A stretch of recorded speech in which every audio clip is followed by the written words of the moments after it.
నమస్కారం అండి. నేను డాక్టర్ ప్రదీప్ వజ్జా, భాస్కర్ హాస్పిటల్, షాపూర్, గడ్మైసమ్మ. ఈరోజు మనం థైరాయిడ్ గురించి చాలామందికి చాలా అపోహలు ఉన్నాయి. లైక్ మిత్స్ అంటాం దాన్ని.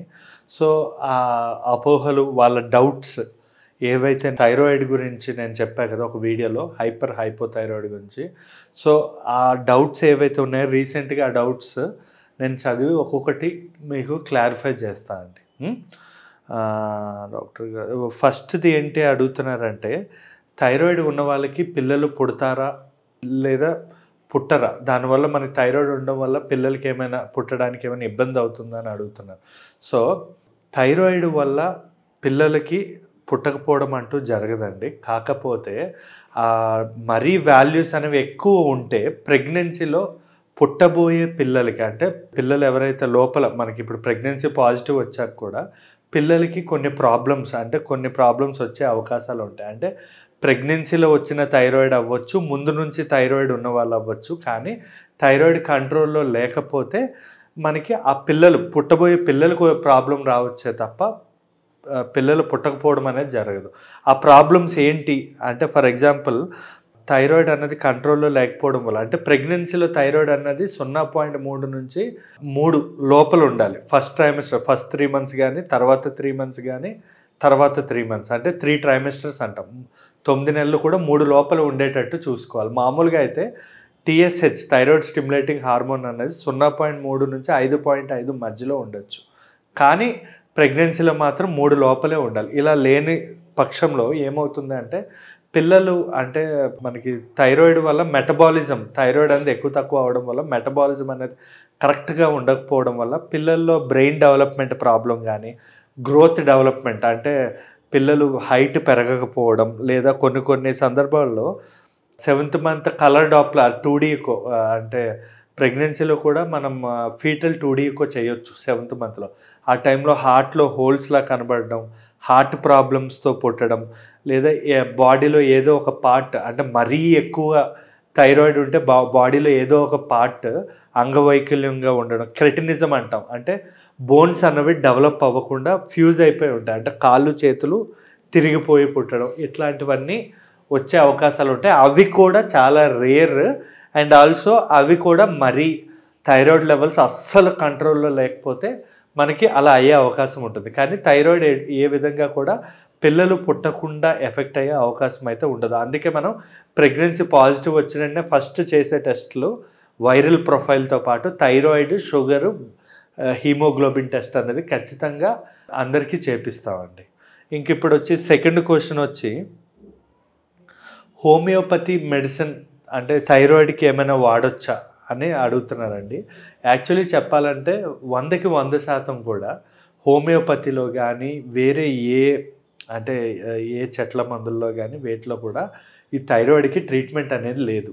ఎందుకు అంటే, ఇది థైరాయిడ్ అనేది ఒక దీర్ఘకాలిక వ్యాధి. అంటే 2 థైరాయిడ్లు ఉంటాయి, హైపోథైరాయిడ్ అండ్ హైపర్ థైరాయిడ్. అంటే లావుగా అయ్యే థైరాయిడ్, సన్నగా అయ్యే థైరాయిడ్, ఈ 2 కూడా దీర్ఘకాలిక వ్యాధులు. వీటిని ఇది ఎందువల్ల వస్తుంది అంటే, మన బ్రెయిన్లో పిట్యూటరీ గ్లాండ్ అనే గ్రంథి ఏదైతే ఉంటుందో మనకి ఇక్కడ అది సిగ్నల్ పంపిస్తుంది. ఇక్కడ థైరాయిడ్ గ్లాండ్ అని ఉంటుంది, బటర్ఫ్లై షేప్ది. దీని నుంచి ఆ హార్మోన్ అనేది రిలీజ్ అవుతుంది. కొంతమందికి అస్సలు రిలీజ్ అవుతుంది, కొంతమందికి ఎక్కువ రిలీజ్ అవుతుంది అనమాట. ఇది ఒక హార్మోన్కి సంబంధించిన ప్రాబ్లం. సో హార్మోన్ తక్కువైతే రీప్లేస్ చేయాలి, ఎక్కువైతే అది తగ్గించడానికి హార్మోన్ ట్యాబ్లెట్ అనేది పెట్టాలి తప్ప దీనిలో హోమియోపతి మెడిసిన్ అనేది దీనిలో పనిచేయదు. అఫ్కోర్స్ హోమియోపతి ఉండొచ్చు, లైక్ కొన్ని రకమైన కీళ్ళవాతాలు, యాంటీబయాటిక్స్ లాంటివి, నొప్పికి, ఇలా కొన్ని రకమైన హోమియోపతి మెడిసిన్స్ అయితే ఉన్నాయి. కానీ థైరాయిడ్లో మాత్రం ఇట్లా ఈ హోమియోపతి మెడిసిన్ అనేది పనిచేయదని చాలామంది ఈ హోమియోపతి మెడిసిన్ ఉంటుంది అని చెప్పి ఆ వాడాల్సిన ట్యాబ్లెట్లో ఆపేయమని చెప్పి డబ్బులు దండుకోవడం అనేది జరుగుతుంది. అంటే అది కంప్లీట్లీ రాంగ్. వాళ్ళు ఎప్పటికైనా, అంటే 3 నెలల్లో 6 నెలల్లో ఒకటేసారి పెరగకపోయినా ఒక 6-8 నెలల్లో థైరాయిడ్ పెరిగి మా దగ్గరికి 100కి 100% మా దగ్గరికి వస్తున్నారు. ఒకరు కూడా కాదు, 100కి 100% థైరాయిడ్తో మా దగ్గరికి వస్తున్నారండి. ఇంకా థర్డ్, థైరాయిడ్ ఉండడం వల్ల అబార్షన్స్ అయ్యే అవకాశాలు ఏమైనా ఉన్నాయని కొంతమంది అడుగుతున్నారు. అంటే థైరాయిడ్ లెవెల్స్ మెయిన్గా హైపర్ థైరాయిడ్ అంటాం. అంటే బరువు తగ్గే థైరాయిడ్లో మాత్రం అబార్షన్స్ అయ్యే అవకాశాలు చాలా ఎక్కువగా ఉంటాయి. మెయిన్గా 3 months లోపల, అంటే ప్రెగ్నెన్సీ అయిన 3 months లోపల అబార్షన్స్ అయ్యే అవకాశాలు ఉంటాయి. ఇంకా హైపోథైరాయిడ్ అంటే లావుగా అయ్యే థైరాయిడ్లో కూడా అబార్షన్స్ అనేవి కొంచెం తక్కువ, బట్ దానిలో కూడా 1% ఛాన్సెస్ అయితే థైరాయిడ్ అనేది కంట్రోల్లో పెట్టకపోతే అబార్షన్స్ అయ్యే అవకాశాలు అయితే ఉంటాయండి. థైరాయిడ్ అన్నది మందులు లేకుండా తగ్గించవచ్చా అని అడుగుతున్నారు. యాక్చువల్లీ చెప్పాలంటే హైపోథైరాయిడ్, లావుగా అయ్యే థైరాయిడ్ ఏదైతే ఉంటుందో దానికి మాత్రం అది దీర్ఘకాలిక వ్యాధి కాబట్టి ఈ హైపోథైరాయిడ్కి లైఫ్ లాంగ్ మనం మెడిసిన్స్ అనేవి వాడుకోవాల్సి ఉంటుంది. హైపర్ థైరాయిడ్ అని ఉంటుంది, ఇది బక్కగా అయ్యే థైరాయిడ్, సన్నగా అయ్యే థైరాయిడ్ అంటాం దీన్ని. దీనికి మెడిసిన్స్ 9 to 16 months వాడి తర్వాత యాంటీ టీపీఓ యాంటీబాడీస్ అనే టెస్ట్ ఒకటి చేయించి మనం మెడిసిన్స్ అనేవి ఆపేయచ్చు, అంటే వాడాల్సిన అవసరం లేదు. కాకపోతే కొన్నిసార్లు వీళ్ళు ఆటో ఇమ్యూన్ థైరాయిడైటిస్ అంటాం, గ్రేవ్స్ డిసీజ్ అంటాం అనమాట. అంటే మన రక్తంలోనే యాంటీబాడీస్ పెరిగి మన మీదే అటాక్ చేసి థైరాయిడ్ అన్నది పెరుగుతూ ఉంటుందన్నమాట. సో దానిలో మాత్రం ఐయోడిన్ 131 థెరపీతో మనం ఈ హైపర్ థైరాయిడ్ని కంప్లీట్గా మనం అప్పుడు కూడా క్యూర్ చేసే అవకాశాలు ఉంటాయి. కాకపోతే ఈ సన్నగా అయ్యే థైరాయిడ్ చాలామంది లైఫ్ లాంగ్ వాడేస్తూ ఉంటారు, అలా వాడకూడదండి. మినిమం 9 months to 16 months వాడి అప్పటికి తగ్గకపోతే అయోడిన్ థెరపీ తీసుకోవడం అనేది చాలా ఇంపార్టెంట్. తర్వాత ఖచ్చితంగా తగ్గిపోయే అవకాశం అయితే ఈ హైపర్ థైరాయిడ్లో అయితే ఉంటుందండి.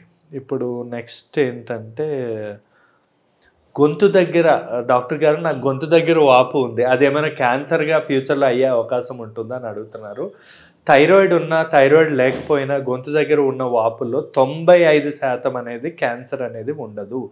ఓన్లీ 5% బెనైన్ క్యాన్సర్స్ అంటాం, అంటే ఓన్లీ ఆపరేషన్ చేస్తే సరిపోయే క్యాన్సర్స్. కొన్ని రేర్గా ఒక 2% మాలిగ్నెంట్ క్యాన్సర్ అంటే స్ప్రెడ్ అయ్యే క్యాన్సర్స్ అయితే ఉంటాయి.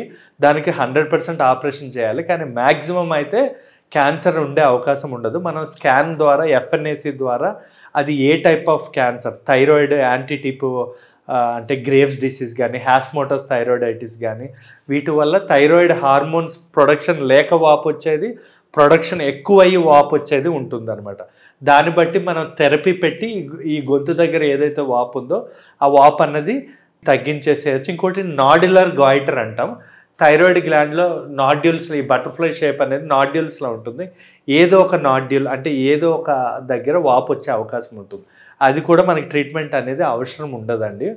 95% అయితే దీనికి ట్రీట్మెంట్ అంటే ఆపరేషన్ అనేది అవసరం ఉండదు. థైరాయిడ్ లెవెల్స్ మనం కంట్రోల్ చేస్తే సరిపోతూ ఉంటుందండి. ఈ విషయంలో మనం ఎటువంటి భయపడాల్సిన అవసరం లేదు. ఒకసారి డాక్టర్ దగ్గరికి వెళ్ళి స్కాన్ ఎఫ్ఎన్ఏసి చేయించుకుంటే సరిపోతుందండి. ఇంకా థైరాయిడ్లో ఎటువంటి ఫుడ్ అవాయిడ్ చేయొద్దు, ఎందుకు క్యాలీఫ్లవర్ క్యాబేజ్ అవాయిడ్ చేయాలి అని అడుగుతున్నారండి. యాక్చువల్లీ నిజం చెప్పాలంటే క్యాలీఫ్లవర్ క్యాబేజ్ అనేది అంటే ఫర్ ఎగ్జాంపుల్ దానిలో అది బ్రాకియేసి ఫ్యామిలీ నుంచి వస్తుంది, అంటే గాయిటర్స్ ఫుడ్ అంటాం దాన్ని. అంటే గాయిటర్ అంటే గొంతు వాపు వచ్చే అవకాశం ఉంటుంది, థైరాయిడ్ అనేది పెరిగే అవకాశం ఉంటుంది. రీజన్ ఏంటి అంటే ఇప్పుడు ఆల్రెడీ మన బాడీలో కాల్షియం ఎక్కువ ఉంది, అంటే ఉండాల్సిన దానికంటే ఎక్కువ ఉంది అనుకోండి, మళ్ళీ మనం బయట నుంచి కాల్షియం ట్యాబ్లెట్లు తీసుకుంటే ఏమవుతుంది, కిడ్నీలో స్టోన్స్ రావడం కానీ కాల్షియం ఎక్కువ అయ్యే అవకాశాలు ఉంటుంది. ఈ క్యాలీఫ్లవర్ క్యాబేజ్ అనేది చాలా మంచి ఫుడ్, చాలా దానిలో విటమిన్ ఏ, సి, ఈ, కే అలా చాలా విటమిన్స్ అనేవి ఉంటాయి. కానీ ఎందుకు తీసుకోవద్దు అంటున్నాను అంటే ఈ హైపర్ అనే దానిలో ఆల్రెడీ ఈ హార్మోన్స్ అనేవి ఎక్కువ ఉంటాయి, దీనివల్ల ఇంకా హార్మోన్స్ పెరిగే అవకాశం ఉంటుంది. కాబట్టి మనం ఈ థైరాయిడ్కి వాడకపోవడం అనేదే చాలా ఉత్తమం అండి. అంటే ఈ క్యాలీఫ్లవర్ క్యాబేజ్ అనేది తినకపోవడమే చాలా మంచిది. ఇంకా మీకు థైరాయిడ్ గురించి ఏమైనా డౌట్స్ ఉంటే కింద వీడియోలో మీరు మెసేజ్ చేయండి, మళ్ళీ నేను ఎప్పుడైనా మళ్ళీ మొత్తం కొన్ని ఎక్కువ వెరీ ఇంపార్టెంట్ ఏవైతే ఉంటాయో అవన్నిటికీ నేను మీకు ఆన్సర్ చేస్తాను. Thank you.